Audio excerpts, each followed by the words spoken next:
going to take more than 30 seconds. Welcome to the BayXP. This is the first BayXP meeting for 2007, and I think I'm excited with that we have Alistair here. I think everybody here should know who Alistair is from the email that I sent. So I'm not going to take anybody's time and repeat myself. So welcome, Alistair, and I'll hand out to you. All right, thank you. Question of timing. How long do we stay here? Well, we have to be out of here by 9, right? How long do people typically talk? Do they talk 45 minutes or an hour? People talk around 60 minutes is a good timing. And sound check back there, is that okay? Back here. All right, so I was told that would be true. This is a little bit different than my usual talks. Before I start, I always like to find out sort of what sorts of people are in the room, and that's useful. So how many people here work at Google? So let's see what kind of Google population we have here. Okay. And the rest, I'm curious, are there any people from Silicon Valley Patterns Group? Came I go there sometimes. I go there sometimes. Several. Any people come down, work up in the city? Oh wow, very cool. And let's see, how many people are currently active programmers? That's your current role as programmer. Is there anybody who's not a programmer in your current active role? Like what? Like what? You have the universe to choose from, so. I raise money to pay for them. Ooh, cool. Cool. And yourself? I evaluate programmers. Ooh. I'm a consultant in technology management. All righty. Anybody else? I sell programmers. You sell programmers. Cool. Cue them up here, yeah. I train programmers how to program Ooh, very good. and other things. I'm a product manager. All right. Thank you very much. This is very interesting. So, a little bit of audience feedback. What did you think about that title and abstract? Oh, you guys are allowed to talk too, by the way, I missed that. in case you hadn't noticed that. I'm excited about the title. But what did you think about it? Can't remember the title. What? I can't remember the title. Excellent. Anybody help? Anybody remember? Anybody read the title and abstract? It was provocative, but I think you need to be careful about how you cast the so-called 1968 software engineer. Oh, cool. So let's say something about it. Has anybody heard of the 1968 NATO Conference on Software Engineering? Heard of? Has anybody read the proceedings? Ah, could be interesting. It's online. You can go get it. I have a copy of it, and I will quote from it. Okay? So that's very interesting to me to go find out what these guys actually said, because we cast all these aspersions on software engineering. So I'm on record as casting aspersions on software engineering. There was a nice academic journal started at the University of Montenegro in Serbia. And in the first issue, they asked me to write an article. And the guy said, I know you have some provocative materials, so I'd like to print one of those things. And I said, well, the next article I was thinking of writing is called The End of Software Engineering. But I think that's probably, kind of hard for you guys to start off with. He says, no, that's just perfect. So the first issue of the information of, I don't know, it was ComSys was the name of the systems engineering and stuff, had as its lead article, so issue 1, page 1, it's an article entitled The End of Software Engineering and the Start of Cooperative Gaming, and the poor editor had to introduce that, and hi, welcome to our new magazine, by the way, the first article says The End of Software Engineering.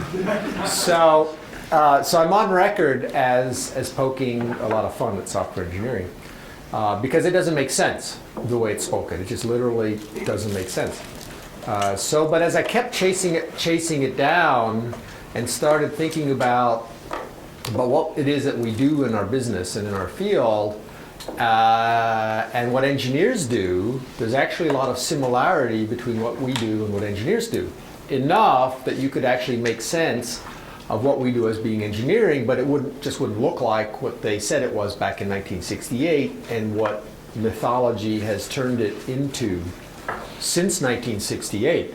So what happens is that people then misrepresented what engineering is, or was back then, and based upon their misrepresentation, further misrepresentation happened, so now the perception inside of our industry, loosely speaking, of what engineers do is very weirdly different than what engineers do.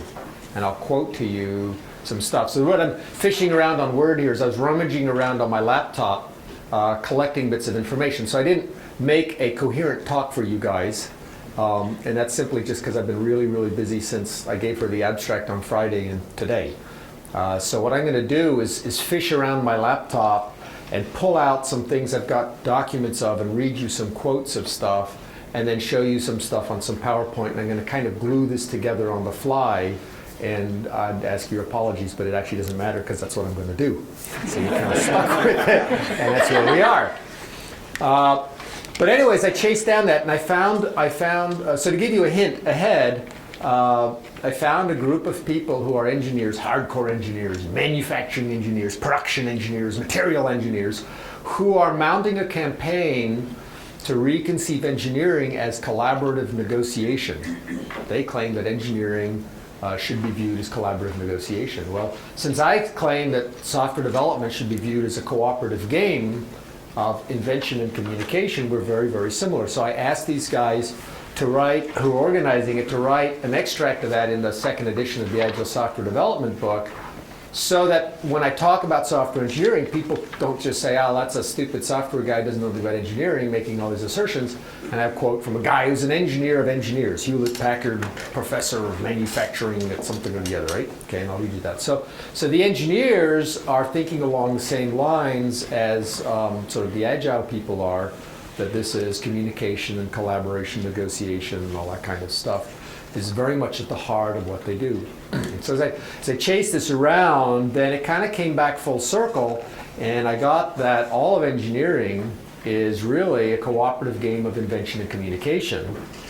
And now, since software development is that, also you can start getting the subsets put tidily together, but now you have to go back and rethink what the heck is engineering.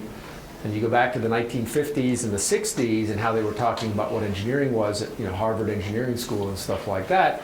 And you could start to make sense of how the whole thing kind of went awry and how we could get it put back on tracks. Now, why would I bother to do that? It's just I woke up one day and said, wait a second, I think I know what software engineering could be, would be, should be, makes sense to be, such that it actually makes a sensible description of what we do in practice, gives us a decent foundation on which to build a curriculum for undergraduates, describe what goes on, on projects, so it sounds both pedagogically, theoretically, and practically, and makes sense, right? So this is kind of neat. So I like to talk about this, and I'm giving away this book afterwards. I don't know what your raffle procedures are. I may read some bits out of there if I can't find them on my laptop fast enough. But somehow we'll raffle away this book. Last time, one time we did is we raffle it and we gave whoever. I don't know how we'll do that. I'll let Taru do the logistics, work out the logistics for how to raffle it away. But we'll do that, at the end of the talk. So that's what we're coming up with, and then the punchline of what is engineering, but what is software engineering, rests on three legs that I can tell. And these are the ones I'm building it off of. The first is craft. We have to get craft back into engineering, and that's what we do when we roll back to the 1930s, 40s, and 50s. There was a lot of craft inside of engineering that got stripped out after the Second World War. So craft's number one. Cooperative game of invention and communication is the second one, and that's got very interesting implications for team behaviors and so on. And I don't have a short name for the other one, but if you look at the lessons learned from lean manufacturing, the Toyota production system in particular, you get actually mathematical models of queuing theory and so on that describe what to do when there's bottlenecks and how to handle flow. The shift we make is that in software development or in any team design activity, we have like a manufacturing flow of decisions, not parts. And if you make the substitution of decisions for parts, suddenly all the mathematics behind lean manufacturing drops into place, and once again you derive agile development, incremental development, all the stuff that we talk about. And these give a really great substrate on which to build all kind of other things. So I gave you basically the whole talk, just in a couple of minutes, so you know what's all going to be coming. And what I'll be doing is just sort of supplying some of the details. This is a good slide to start with. Kent Beck once put up the 3 levels of XP. Anybody know the 3 levels of XP? Oh, you XP people are supposed to know all that? Not very many people know that. The first is do it by the book, right? And then the second one I can't remember is do it some other way. And the third way is don't care which way you're doing it.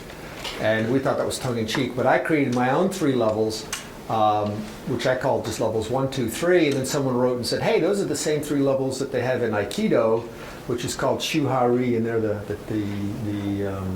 kanji characters for that. And then as I chased it down, I found out that this has been in Japan since the No Theater, the Japanese opera in the 1600s. They've had these 3 levels, and of course you've got similar levels in the Middle Ages with the novice, journeyman, and master, and so on. But these are very nice because they're pretty well officialized in Japan. And the idea is when you go to an Aikido dojo, you first are supposed to just do exactly everything is copied, and as one person said, if the master's bow-legged, all the students walk out bow-legged too. In fact, I was told a real story, a guy who's Scottish and was teaching judo, and a little kid was doing very well and said, will I become a black belt if I keep practicing? And he said, sure. Now this guy has a shaved head, right? One of those types of people. And the kid breaks into tears and says, I don't want to be bald. So that shoe level following. But the thing that's interesting is when you learn anything new at all, you go through the shoe stage. You cannot dodge the shoe stage.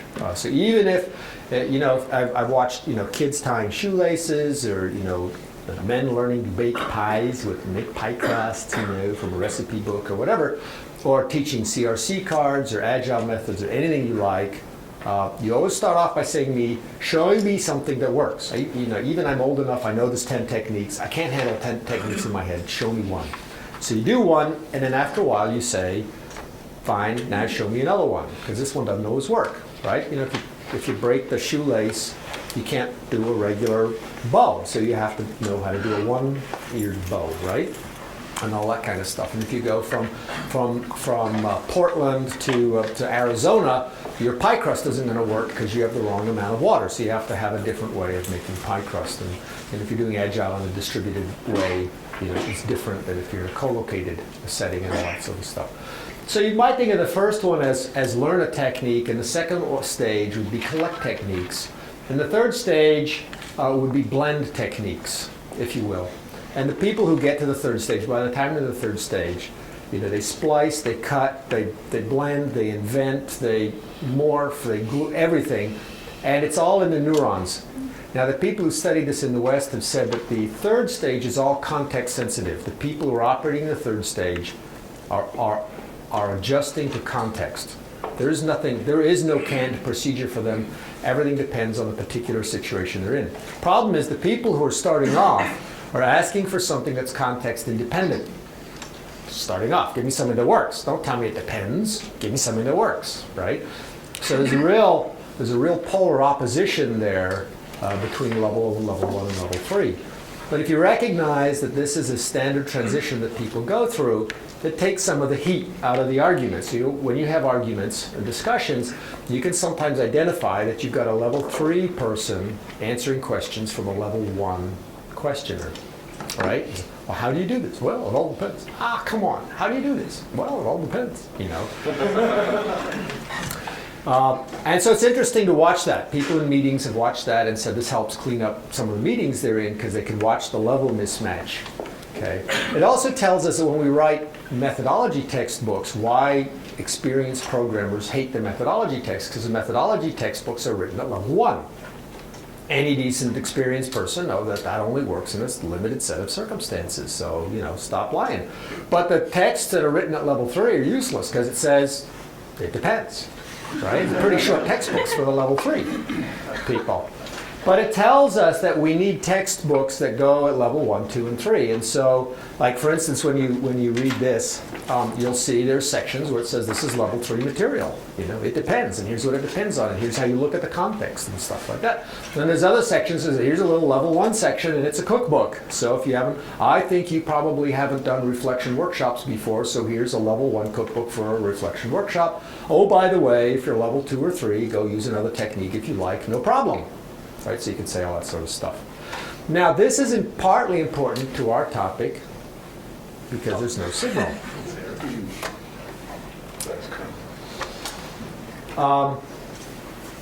Because that's part of craft. Craft is all about learning stuff. So if we say, let me just see, let me go to some different places. Let me just decide where the heck I want to go to next on this craft stuff. What I want to do is I'm going to go to this one actually and just go to this. So I'm going to now back up, start sort of from the beginning of the story, and say, what would software development look like if we stopped giving it metaphorical names and using analogies and short phrases? What's the long phrase description of developing software? And I assert that this is a pretty close description. So this is what I see when I watch developers develop. So making software consists only of making ideas concrete in an economic context. So it's people working together, inventing and communicating, solving a problem that they don't yet understand and which keeps changing out from under them. Sound about right so far?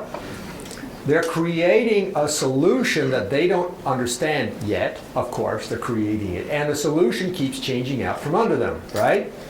And then they're given these miserable pigeon languages that we're forced to program in to express whatever their thoughts are that don't even have decent metonymy and analogy and metaphor. We don't have prepositional phrases. We don't have superlatives. We don't have tone of voice. We don't have emphasis in our programming languages.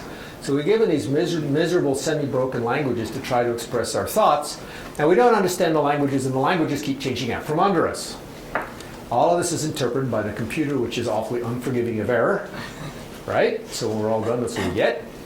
And everybody in the entire project, in the entire probably company, is making decisions, and every decision has got ripple effects and consequences, and we're short on resources, both time and bodies and brain and CPU cycles and everything else. Okay.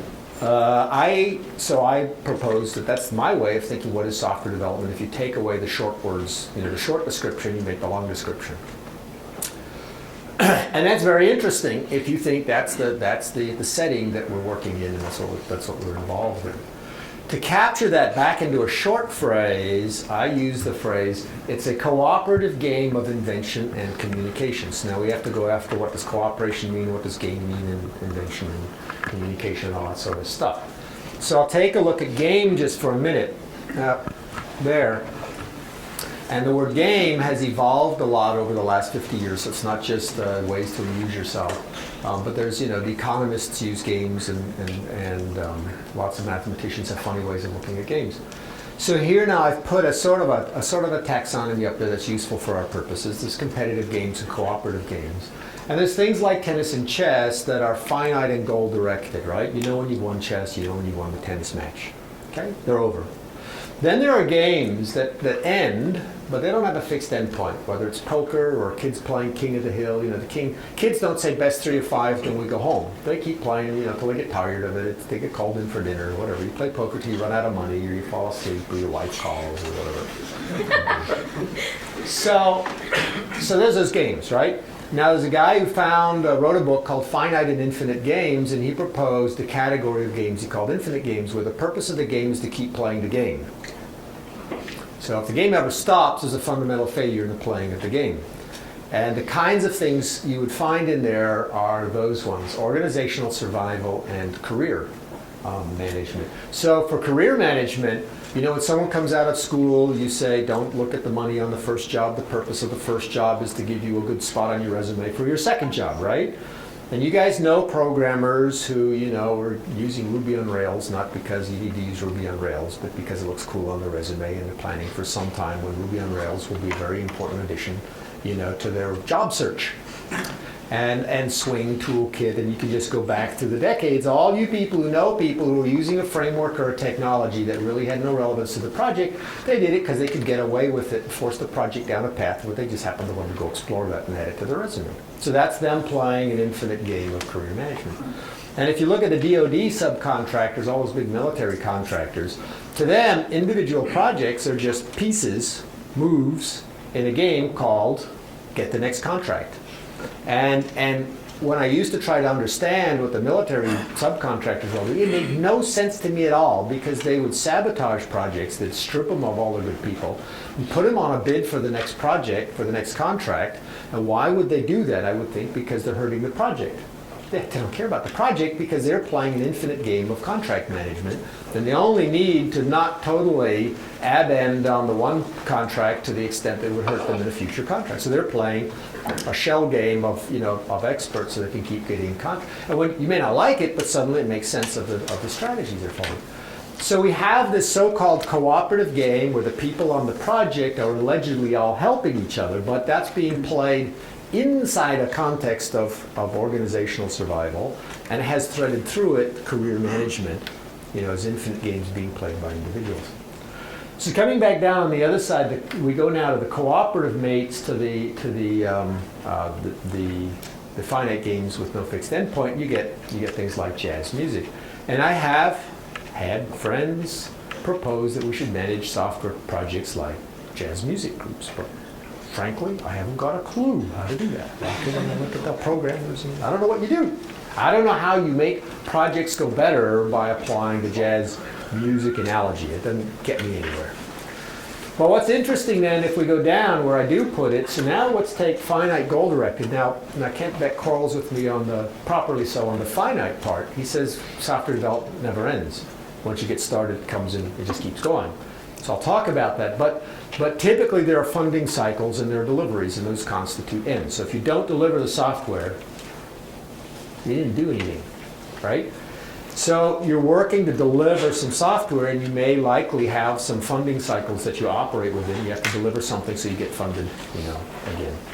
So it's finite in the sense you could tell if you won, if you delivered the software. So it's finite and goal-directed. Now there's a bunch of human activities inside of there, so I don't want to say software development is like rock climbing. It actually is an awful lot like rock climbing, but I want to say that's an analogy. I'm going to say they're activities in the same bucket of games. Any kind of expedition to the South Pole, to Everest, Lewis and Clark across the West, those kinds of things. Theater pieces, journalism, lots of businesses, aspects of business fit in this bucket of cooperative games. Just cooperative games that have got sort of finite, targeted endpoints. So now we say the notion of game. So what does that mean, game? Well, typically about all you get left out of the word game is the fact that people make moves, they agree to the rules of the game in some fashion, and they have strategies for playing the game. And this is very useful because it tells us that on every single project, the game's going to be different. And if the game's different, the optimal moves are different, and the optimal strategies are different. So there is no best strategy. So we can get away from that and start having wide-awake people who are playing a lively game where the rules are always changing, the strategies are always changing, the moves are always changing, right? And so if you're on a project, you should be asking questions like, is this a good move to make at this time for where we are? Will it set us up in a position from which we can make the next move? So it's like you're like always off balance, but you're making these moves that lead you up to delivering the software. Well, there's a trick to this because, as it says down there at the bottom, there's in fact two goals to the game, and they're in conflict. Because the games don't come in single rounds. The games come in series, as Kent Beck was saying.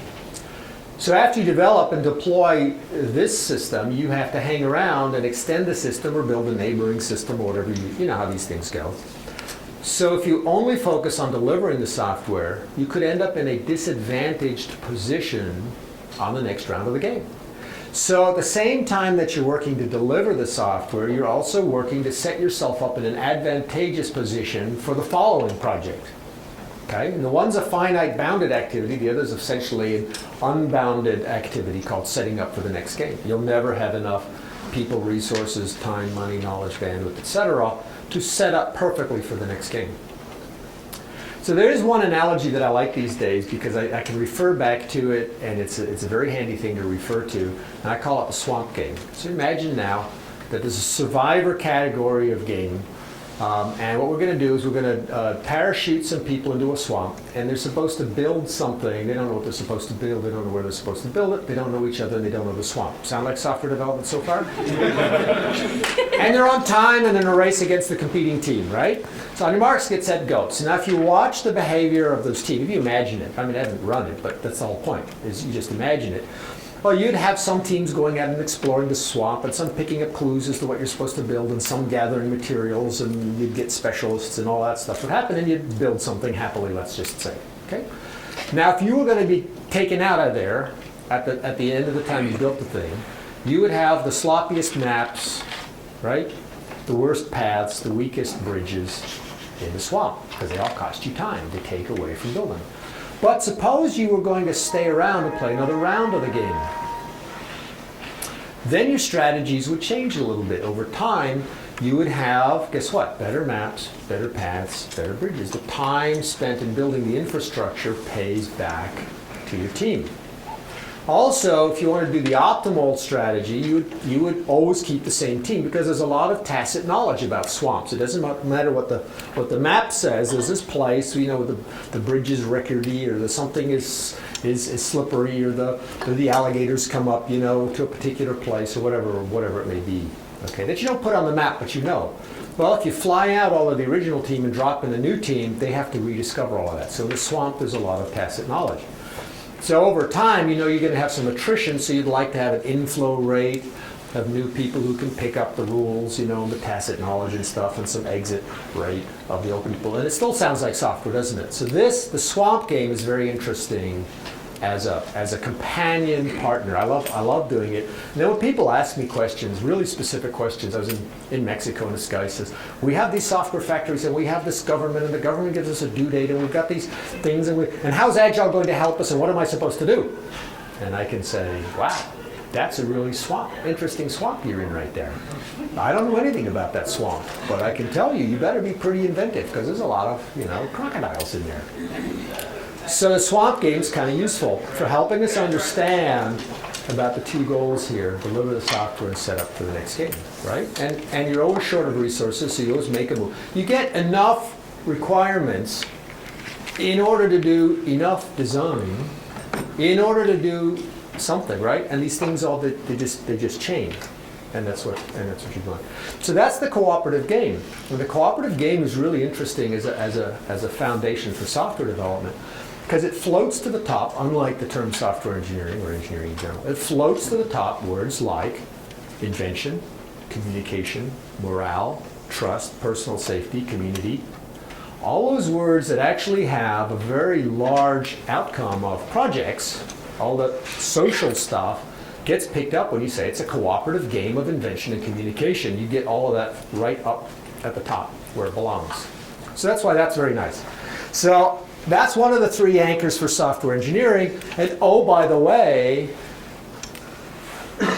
what section of engineering doesn't have those properties? So that's common. It's common across team activities in general, for sure. It'll pick up engineering, and it'll pick up a lot of other team design activities along the way. So that's number one.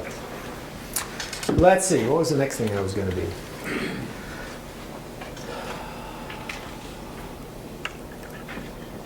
I was going to do this one here. So I started creating an undergraduate textbook in software engineering. It's actually already been taught, these brave people. I decided to write it in June, and these people said, oh great, we'll teach it in August. It was very nice of them. So we went and got the IEEE and ACM curriculum guidelines on software engineering, and they don't say anything in contradiction to what I, as a kind of a dyed-in-the-wool agile sort of a person, would want anyway. There's nothing contradictory. And there's a few places in the periphery notes where they talk about repeatability and predictability and that stuff. But that's all, you just cut out those sentences out of the curriculum guide. And you don't lose anything, because none of that was in the required sections. If you just look at the courses and the knowledge that they want to teach, it's excellent. They did a good job. Okay? So we got that, and we prioritized it and said, okay, suppose you have, exactly 13 weeks or 18 weeks or whatever the magic number was. I think it was 13 weeks. 20 classes, 20 meetings, what would you teach some young, impressionable mind if you had 20 one-hour meetings with them and you could tell them anything you wanted to? That was cool. The hoax is, of course, this word impressionable instead there. Young mind works, but impressionable, I don't know how impressionable they are. I had this guy tell me at the end of the whole course, he says, well, I've been in the business for 8 years, and I can tell you that this stuff has got nothing to do with reality. Okay. So wait another 8 years and see what you say. So anyway, I made it, and these nice guys, I would literally deliver them. So I would write a PowerPoint, because I don't trust the teachers, because most of these guys are pretty good. Most of the teachers, as far as I'm concerned, don't have enough experience. They aren't up to date. I don't trust the teachers. So I have to reach the student through a teacher who doesn't know what he's teaching or what she's teaching. So I would write the PowerPoint, give the exercises, the homework, and the text all at the same time. Except some days I didn't have time to make the text, so I just give them a PowerPoint. And I would deliver it to them usually about an hour, between an hour and 4 hours before they had to teach. So these poor guys would get it, go. All right, and if I gave them the text, also about 20 pages of text for each chapter, they'd go through and highlight, see if there were any interesting things I said in the text that they wanted to pick up on, and then to go teach the class. So this is the first lecture. So you know what I think college juniors ought to get for lecture 1 on software engineering. Gee, we've seen that one before, huh? So we talk about that, and we use that progression throughout the course, and it really simplifies things, because you can say, here's the starter kit, shoe level, it's a technique, don't get lost in it, but use it to get going. And we did that for everything. We made a shoe level technique for everything. Then we talked about engineering. So what I said is the engineer to verb, the verb to engineer, right? That's not in the dictionary as far as I can tell. To engineer is to approach an over-constrained and typically ill-understood problem using ingenuity, prior solutions, principles, and craft in a field, making trade-offs among conflicting desired characteristics to achieve a finally acceptable result. That's my synopsis of what it is as the verb, as the activity to do engineering, to engineer stuff, right? Now, if you look at the standard textbooks that in software engineering, they will say, it is to apply a systematic and quantifiable approach to development. I don't know any engineers, chemical engineers, manufacturing engineers, who use a systematic and quantifiable approach to their work, which is to create a new process or to create a new plant. They do the same thing we do. They invent stuff. They look up previous solutions, right? And they invent stuff. The result of their work is a factory which runs quantifiably, but their doing of their work is not. And they're behind schedule just as much as we are. Right? They're asking for the schedule and their time frame and the deliverables, and they waffle, they waffle also. And so there's reading and there's footnotes, and you can go chase these things down. And there's a wonderful book called The Reflective Practitioner, written by some guys at MIT. Who's heard of The Reflective Practitioner? We'll find out who reads in here. Okay, piece of reading for you all. Put on your reading list. The Reflective Practitioner, he chases down architects and engineers and chemical engineers and different kinds of people, and how they work and how what he calls, they do reflection in action. So while they're acting, they are interacting with the material. So an architect interacts with the hillside. A chemical engineer interacts with the chemical processes. In the process of changing their understanding of the question and the options open to them as they move and make moves in their, he didn't call it game, but you can tell what I'm going to say, in the moves in their game. It's exactly the stuff I talk about in cooperative game, and very much what we talk about in agile development. And inside of that, he talks about the shift in engineering after the Second World War, which I'll get to in a minute. So he gives lovely examples about all of that as engineering. So we start off and say that's what engineering as a verb is really like. There's that picture, which Who is he again? He is Schoen, Donald Schoen, S-C-H-O-N. So you get this, they get this as what, this is slide number 4 of their first lecture, right? So they get to see this. Now here's where we introduce them way early in the course to something that they can't possibly understand yet. But later in the course, at the end, when we wrap stuff up, all these things get pulled back together. So craft is skill or facility in a specific activity. And the thing is that in software development, there are many crafts. User interface design is a craft, right? Testing is a craft. Programming is a craft. Architecture is a craft. Project management is a craft. Gathering requirements is a craft. There's lots of crafts involved, and I'll give you a little list of them on the next slide. So that's number one, anchor number one. Cooperative game helps us to understand about making moves and using strategies to achieve a team goal. There's that. This teaches us the importance of teamwork, communication strategies in situations that never quite repeat.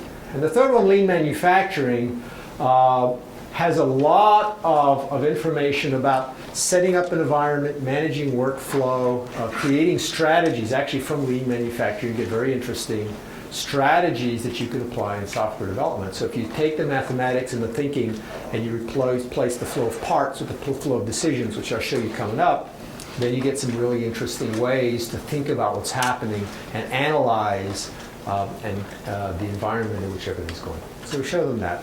And the reason I wanted to get you this was to get you the list of crafts.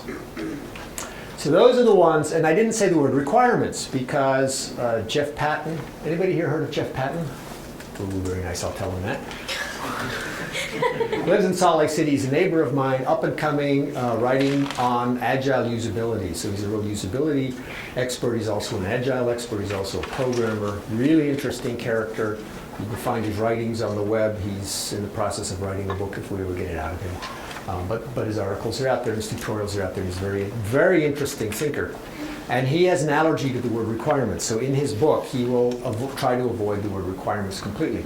So I tried it out, and I wrote this entire software engineering textbook without using the word requirements anywhere except in quotes to reference that somebody else was calling this thing requirements. Instead, because there's a conversation that goes on about what to build, and that thought about what to build keeps changing, I called the craft deciding what to build.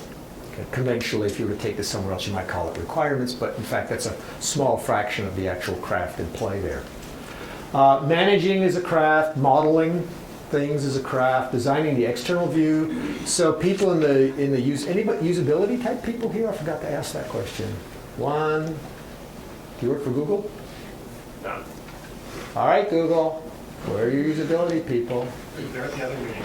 Yeah. Your system is so simple it doesn't need a usability person. A scheduling conflict made people choose to go either here or at the open source store. Scheduling against each other. We keep doing that. It's not a just war. Google. It's a Last war. year, the Agile conference and the OSCO were scheduled the same week. So if you're either Agile or open. I guess. I think that's true, actually. It's not far off. So those people in the usability world, when they say designing a system, they mean designing the external view. They don't say, I'm a software designer. They aren't programming. They're talking about the usability usage aspect. So to get out of that problem, what I called it designing the external view, and then architecting and programming, you're designing the internal view. And you have to make a call as what the heck is architecture. So I just said it's large-scale design versus fine-scale design. And validating decisions is a whole craft. That's the euphemism for testing, but it picks up a lot more than testing. So the point is, you've got about, what, seven crafts there. And you could expand them. What about database, right? What about security? What about, got all these things that are specializations. They're all crafts. And the point about having the craft view, if you say we're in a profession of craft, it means you've never done learning. You're always learning new skills. You're always learning new techniques, and that's the way it should be. That's anybody who's programming the same way now as they did 10 years ago is way out of date. I've been relearning programming every 5 years, for the last 92. Well, I learned in like 72, then I relearned in like 86, and then I relearned in 92, 98, 2002, and I'm relearning again this year. So like this, it's been changing a lot over the last 15 years. So if anybody's, and I tell people when I go to, if any of you program the same as you did 10 or 15 years ago, you're way behind, you need to catch up. So it's craft. It sounds as though it's an accelerating speed as well. Well, there's been a lot of stuff happen in the last 10 years. The stuff that led up to Agile, was interesting and different, and the stuff that the thing accelerated after Agile, a bunch of new techniques came up, of which I'm on my third round of learning TDD. Anybody do TDD? Really do it? Good grief. So you don't write a line of production code till you've got your test. Yes. Wow, that's impressive. Damn straight. So I'm on my third round of learning TDD, and the problem is I don't have time. I think I don't have enough time to do big enough problems. All the problems I do are little, and it doesn't pay off. What happens is I get 3/4 of the way through, look at my code and say, that's crap, throw it away, and I rewrite it, and it passes all the tests. And I go, so what was the point of the TDD part? I got tests, but what's the TDD part? So I'm waiting to find out. So my third round of TDDs is what I'm doing there. Yes, sir.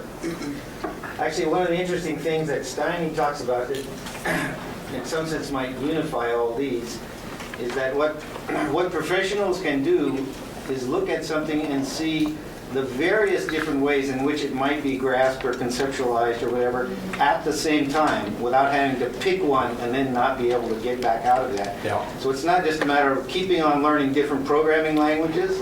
It's to whatever you're programming in Right. to see that you could be doing several other things all at the Or same maybe time. that's the problem I'm having learning TDD, because I got N other ways of deriving the program competing inside of me. Right. Weak excuse. I think it's You because can my describe problems all are of too those small. things as a kind of skill design as that kind of skill, which is to not commit and say this is X, but to be able to keep Interesting. it fluid, Right. and keep working with it without having Right. it. And there's a shape that happens, and this is the reflective practitioner, which I can tell that you really enjoy reading, because you'll go, yes, yes, yes, yes, yes, which will be good. And Alistair, I got to tell you, you won't be able to feel the real TDD until those tests save your butt.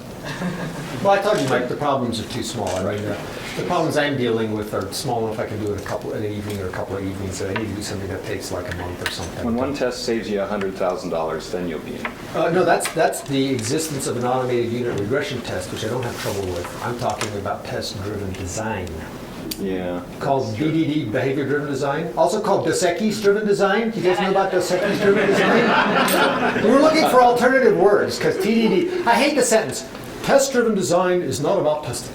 Then why did you say test-driven design? So the correct way, I thought we were smarter than that in our industry, but anyway. So we were sitting around at a conference, drinking of course, and trying to figure out other words. And so someone said, well, actually what you're doing is you're making examples, right? They're executable examples. It's not just examples, but they're executable examples. So it's executable example-driven development. Oh, man, that's a terrible mouthful. So it's XXD or XXDD. Wow, that's terrible. That will never sell. So, but if you know about Dos Equis, then you know that you're home free, because now it's Dos Equis driven. And now you can say, Dos Equis driven design is not about beer.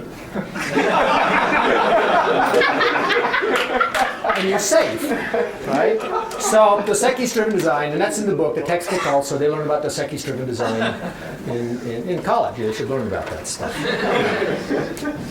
All right, so now let's look at, so what I do next, what happens next in this hour, is we say it's a cooperative game, so we have to introduce you to two things. A, teams, so teams is the first two lectures is about operating in teams.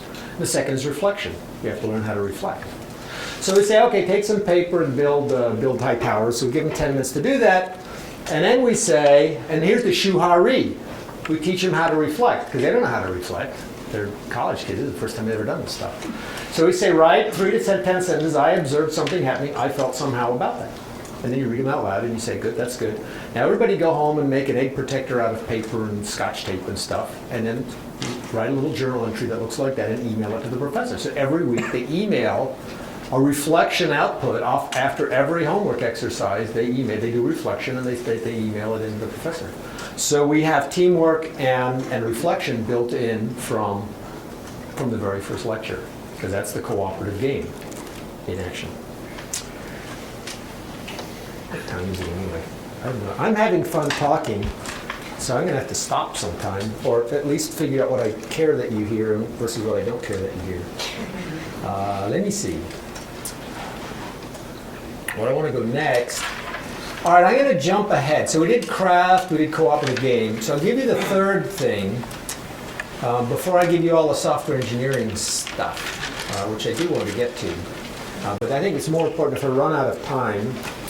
And we look at this. Oh, so you see here it says cycle 3. So we did, of course, the big mistake in software engineering courses, they give them a semester project, which they do waterfall.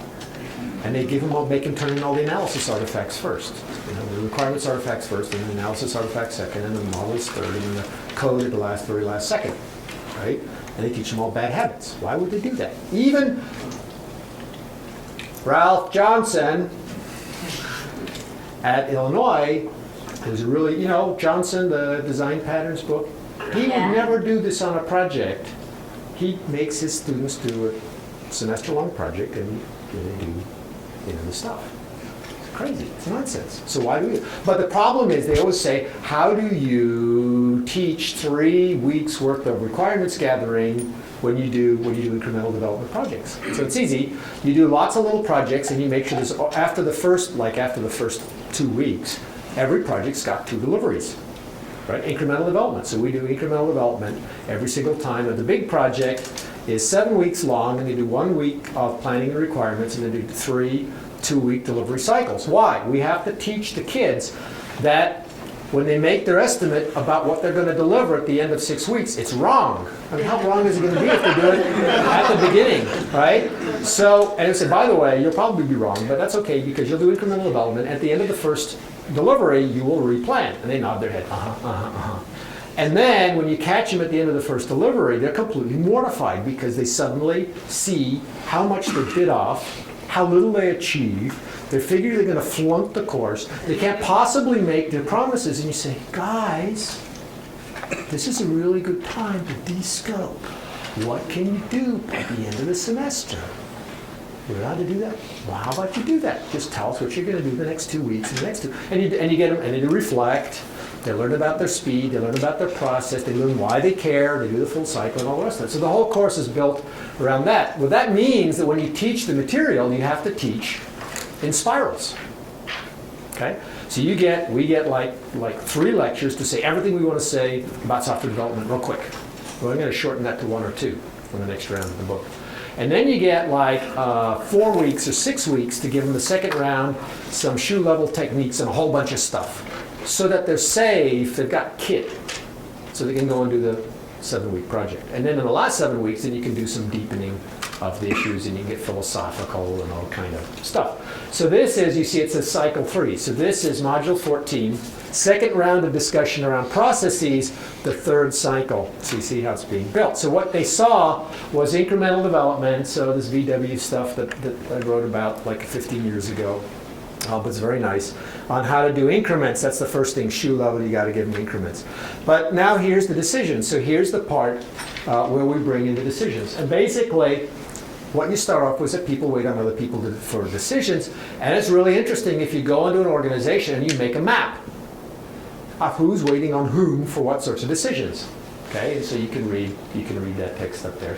What's interesting is that when you go to test, every line of code is a decision. It's actually multiple decisions, but it's in any case a decision. So the more lines of code you hand a test at one time, the more work in progress, the bigger stack of work in progress you just gave the testers. And lean manufacturing and QE theory teaches us that's a really bad thing to do. Harms the system.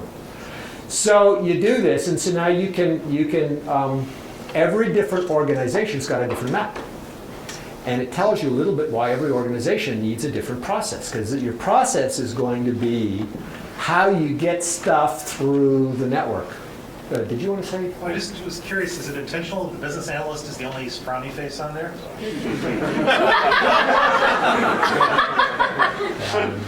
I'm sure it was.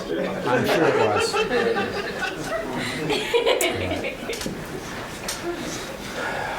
Now you are designers as well. So now I took 3 fairly common situations just to show how the decisions are stacking up at someone's desk. And if you think about your work, you know darn well where the decisions are stacking up. And they're in different places for all your different companies. So you should all be using different processes. But this helps you understand how your processes should be different. Now, I've been doing this in my head for about a decade, and I never knew it until someone asked me why my recommendation on 2 projects that were otherwise didn't look all that different, were diametrically opposed. The one we had like no requirements and we started design right away with loose requirements and a vague idea of what to build. And the other one, the business analysts wrote down chapter and verse of business rules and data structures and use cases and why would I do that. And that was what got me started. Well, the bottleneck was here in this case and the bottleneck was there in that case and therefore you would do it differently. And I started digging on this. And so this is my way of trying to externalize what I, and no doubt other experienced people do in their heads, is we do these maps in our heads. And I do it now rather consciously. So you get that and you can read the text. I'm assuming that you've read the text by now and you can see other frowning faces and so on. But the strategies, because remember it's a swamp, right? That's their particular personal swamp. So in their swamp, their strategies would look like that because they're dealing with it. Here's another one where there were inexperienced. This was in South Africa, not very many programmers, very junior programmers, could not get good programmers, lots of business analysts. That's a case where we had the business analysts really writing lots and lots and lots of stuff down for the programmers because the programmers, they couldn't remember it. They were overloaded. They couldn't remember it from one day to the next. They needed all the help they could. How to talk, leave a piece of paper, kind of stuff. Okay? It's different. Here's one, also pretty common. Sponsors are absent, users are absent. So we've got the UI designer and the business analyst being starved for decisions. So what happens is they make up stuff, right? Then they send it on the programmers. And there you've got the programmers and the database designers. You know how that is, sending stuff back and forth. They're all swapping decisions. I'll do this if you'll tell me what you're going to do. I'll do that. Okay, very good. You know, and then you've got the stack of requests for decisions. So you make up UI prototypes and running code and so on. You just say, look, just tell me if you like it or not. You know, even sometimes you make 2 or 3 solutions because it's cheaper to make 3 solutions in programming and just get the marketing people to tell you which one they like better. Good enough and go. Right? I use this. I'm doing some, I'm patenting flip-flops. My new business I'm going to be in is flip-flops. I call them boomerops, the boomerang shape. And I have a problem with the materials because it's going off to China and the round trip is like 4 to 6 months. So I'm using this idea because I will next have them prototype like 4 or 6 materials because it's cheaper for me to have them do 4 solutions and I pick the one rather than me try to optimize with a 6-month round trip. You know, I can't do that. So it's using this exact same idea applied to a different domain. So you can use this any kind of design activity. You can use these charts. So there they are. So the idea here is you play with these things and you look at where they are. Now I believe, if I'm not mistaken, yeah. Now the actual chart looks like that because I left off all the feedback loops, right? So what's more likely to happen is you've got the UI designers show wireframes to the users, so the users have got an input queue. And then you've got the programmers giving prototypes to the users, and so they got a second input queue. You got testers sending in bug reports to everybody except people who do TDD properly. You don't even know how to use Bugzilla because they never have any bugs. Yeah, so the programmers are managing a couple of different input queues, things with fairly large items on them, things with fairly small. And well, they do this in manufacturing also. They know how to do that. They do change their workflow, and in Toyota they very carefully mix up the batches so they can good at swapping and normalizing these kinds of things. And so the decisions that are hanging around waiting to be validated are work in progress. And then there's this stuff from queuing theory that we have to introduce that says, you know, you can either look at the queue length or the wait time in the queue, and they're actually, like if you know one, you can calculate the other, so it doesn't matter which one you look at. But basically, you're always going to prefer to have continuous arrival of small batches. Every time you have a big batch arriving at one time, causes instability in the system because there's small variations that add up. And certainly, it's the case that you'd recognize. If you do the bottom one, you hand over 1,000 lines of code for testing, they get this big queue. And what do? Is they find a bunch of bugs, unless you're using TDD, of course, and they put them back on your work queue. Right? And now you've got a problem. You've got this work queue for the programmers. You've got input requests, and you get a big batch of Bugzilla reports or something like that.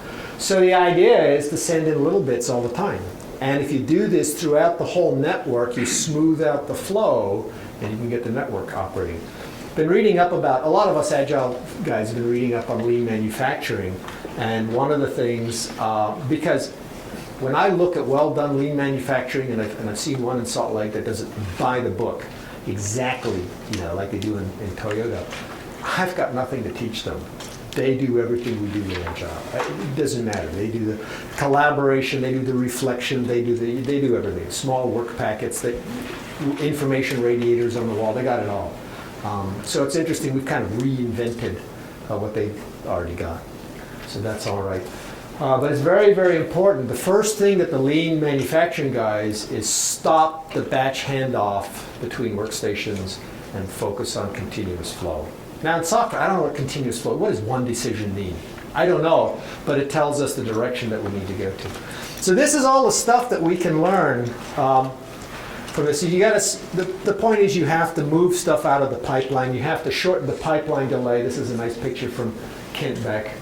That shows the stacking up of decisions just as you change units, right? You've got your daily release, call that unit, right? So you got the 3-week iterations from the old XP, that's 10, quarterly is like 100, and a 5-year waterfall or 3 or 4-year waterfall is like 1,000. So every time you sort of change calendar units, you get an extra factor of 10, power of 10 going in there for the size of the work in progress stacked up in the system. It's crazy. So what you want to do is shorten the pipeline delay and also move things continuously while it's inside the pipeline. So these are things that we learn about from, yeah, I can do that, right?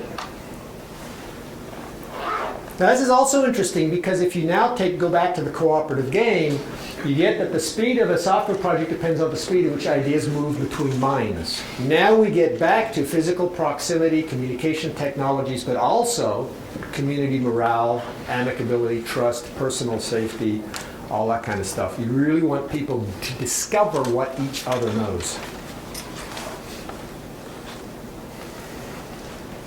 And I got some more stuff about communication and trust. So we teach them about trust and communication in undergraduate school.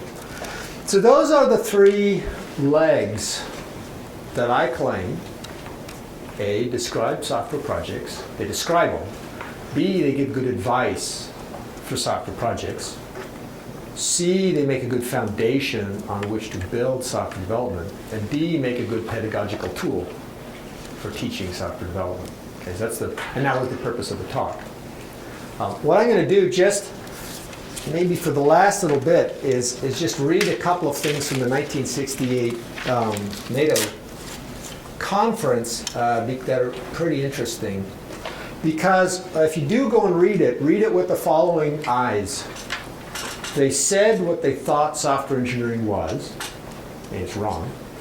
And they described what they did, and it was right. Now what they described, what they did, was not what they said software engineering was. And if you followed their advice about software engineering, you'd have bad advice. And if you followed their advice about what they did, you'd have both agile development and good development.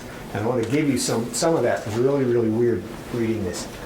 It says here, and I don't care if you can read that or not, because I'm going to read it out loud anyway. Says here, in the autumn of 1967, the Science Committee had established a study group on computer science, given the task of assessing the entire field of computer science. In late 1967, the study group recommended the holding of a working conference on software engineering. The phrase software engineering was deliberately chosen as being provocative. So they didn't do this because they said there's any similarity between software development, right, and engineering. They did it because they wanted to provoke a reaction, which they did, right? I just think it's time we fix it. Let me see. Oh, love this one. Stability in our goals, products in our success criteria. Stability in our goals, products, and performances can only be achieved when accompanied by a sufficient supply of workers who are properly trained, motivated, and interchangeable. Ooh, lovely. And then what is engineering? So this is the only sentence I found in there about what the heck engineering. I agree very strongly that our field is in the engineering domain for the reason that our main purpose is to do something for somebody.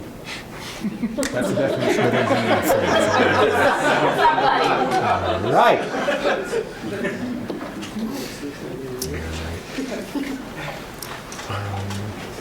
Oh, and then to chase after the other engineering, one of them said, incidentally, I think that a lot of engineering, not software engineering education in the United States is stuck in the mud. Good, good, let's copy that. Now we look at what they really did, what they said they did, and listen to these interesting phrases. About individuals, this one guy says, I would never dare to quote on a project unless I knew the people who were to be involved. This is the same guy who says interchangeable somewhere else.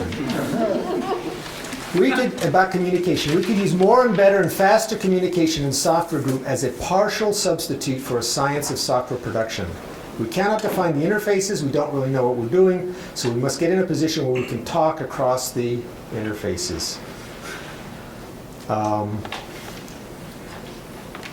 An attack on the problem of communication is crucial for successful production. Here's one on amicability. If I'm setting up a software group to carry out a project, I'm extremely careful that all the people working on it are close personal friends, because then they will talk together frequently and there will be strong lines of communication in all directions. One, in fact, uses personal relationships to support technical communication. Really the opposite of what they said, software engineering, but very much everything that I've been talking about. Here's unshared experience. If I were to suddenly recruit you and form a rather good software house, it would be excellent publicity, but it would not actually work. It wouldn't work at first because you do not have a sufficient level of communication.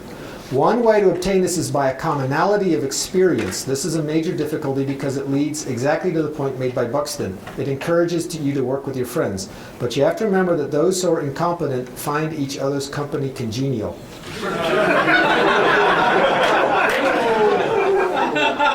Ooh.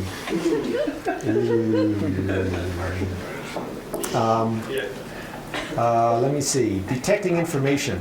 There was a fourth communication mechanism which every project has and which perhaps does not get encouraged as much as it should.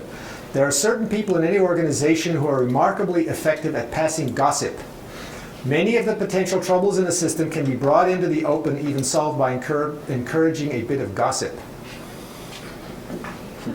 And then they have a whole thing about, there's one of them says, the filing cabinets they watch, they could tell something about a quality of a design by how often people visit the filing cabinet in which the design is stored in folders and stuff like that. Has a positive or negative correlation? Negative correlation, yeah. Right, exactly. I'm just trying to pick at any other. Now, I did interviews in the 90s. Where I got to where I am was by debriefing projects, and I wrote down a couple things. I go over my notes periodically. But the guy who really put me on a track on this was around 1992. Said, give me a maximum of 4 people working in one big room, access to our users, and we'll deliver software to them every month or 2. That's all I need. If you make me have more people, I could use 8 people in 2 rooms, but not more. How's about that one? And there, and you go and you chase it down. Let me see. Here's one. Okay, hang on. Anomalies, another guy. Design and implementation proceeded in a number of stages. This is from the 1968 NATO convention. Each stage produced a usable product, and the period between the end of one stage and the start of the next provided the operational experience upon which the next design was based. Does that sound familiar? The first stage did not terminate with a usable object program, but the process of implementation yielded the information that a major design change would result in a superior and less expensive final product. During the second stage, the entire system was reconstructed, an act that was fully justified by subsequent experience.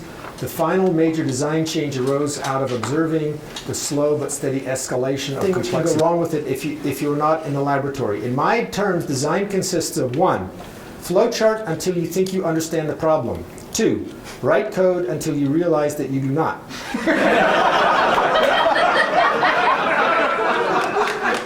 3. Go back and redo the flowchart. 4. Write some more code and iterate to what you feel is the correct solution. All right. So when we talk about software engineering in the field, this is what it was built on, right? Those really astute observations as to what engineering is, right? Doing something for someone. We got that. Helping little old ladies across the street. And the idea of interchangeable parts, right? And then you read their own experience as to how they do software, and it matches what we think is really good practices today largely coming out of the agile world just because those guys put a label on it and floated it up to the top. So the point of the talk was I would like to basically burn the old concept of software engineering as being, you know, what these guys did was actually it's embarrassing, is they said two things. They said, hi, engineering community, we would like to introduce ourselves as your new members. We're software engineers. By the way, we are really defective.